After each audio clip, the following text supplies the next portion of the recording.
watching CBS News Detroit.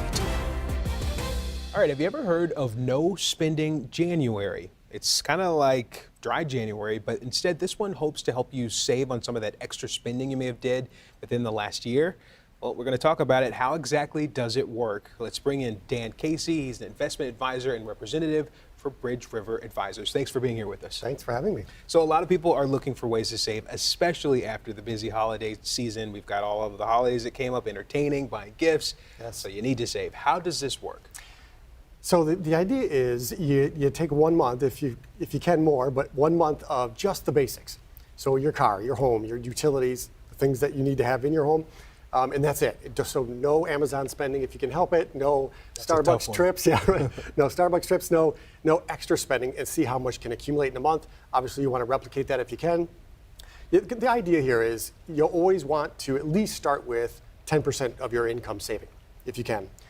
Anybody that always comes into my office, if they've got $1 million or more, the one thing they did was they lived beneath their means, right? They spent less than what came in. So if you're starting to charge up credit cards, and obviously you're not living beneath your means, so you need to start figuring out what you can cut to at least start with 10% of your salary to get into some sort of savings vehicles.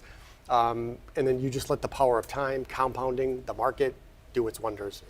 In doing that for just a month, Dan, do you think a lot of people would be shocked at just how much they're able to build up and save? Yes. Have you ever done that? Like added up, like what you maybe spend at Starbucks or things like that? It's like, wow. You don't think about it when you're doing it on a daily basis, but when you sit down and start adding it up or start putting it on an Excel spreadsheet, you'll be surprised how much. And that's why a lot of times I'll tell people, if they'll come to me and they don't really have a whole lot of savings, let's just attach your account right to your checking account. Let me just start zapping out $50 a month, $100 a month. It turns out, after time, they don't even miss it anymore. They've either adjusted or whatever, then we can start ramping it up. But getting it in time, and if you, the rule of thumb is if you make 7.2% a year, which is about what you can make in the stock market, in 10 years your money doubles. So if you just, and that's not putting in any more money. So if you just keep putting money in, dollar cost averaging, right? It's amazing with time and saving and compounding in the market, and you can have a significant savings pretty soon. I know it's hard too for a lot of people to, one, break bad habits, but also to embrace this change, because you mentioned Amazon. That was one that triggered me, like, well, I don't know about that. They make it so easy. They make it so easy, and before you know it, it's like, I spent that much this month. Right, exactly. So how do you even start that process if you're one of those people that's kind of a little weary about just letting go? Yes. So really, and that's really what it comes down to, back to this try it for a month thing, without spending anything extra that you don't absolutely need. And then see how that feels, see what you could live without, and then maybe start adding back in. You don't want to have zero fun, right? You got to do something. You got to enjoy life. So maybe start adding that back in and seeing what you can do, but still keeping to your 10% savings, so you can at least start building your nest egg for retirement. Sure, and I know you see all sorts of different cases, and for some people it could be an issue of mounting debt that's keeping them from beginning to save. How do you approach that one? Yeah, so especially if it's credit card debt, that can be huge. So there's a couple techniques. Snowball effect. You attack your smallest card first. That gives you those endorphins that you did it. You congratulate yourself, and then you move on to the next and add up all that and add it on to the next. That's a snowball. Avalanche effect is the exact opposite.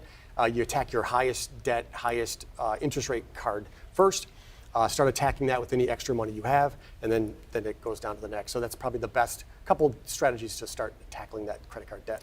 How common is it for you to see a lot of people in January who are in a pretty bad financial state? Because like we mentioned, the holidays can really tack on a lot of expenses. Yeah, I fear that I was one of those. After having 3 kids and spending a lot of money on Christmas, you start to get into January, and it's like, oh my, what have I done? Yeah. So also, kids aren't wanting little Barbies and toy trucks anymore. They want electronics. Yeah, right, exactly. It starts to add up really quick. Yeah. So yeah, I have seen a number of people with a slight hangover in January from spending. Yeah.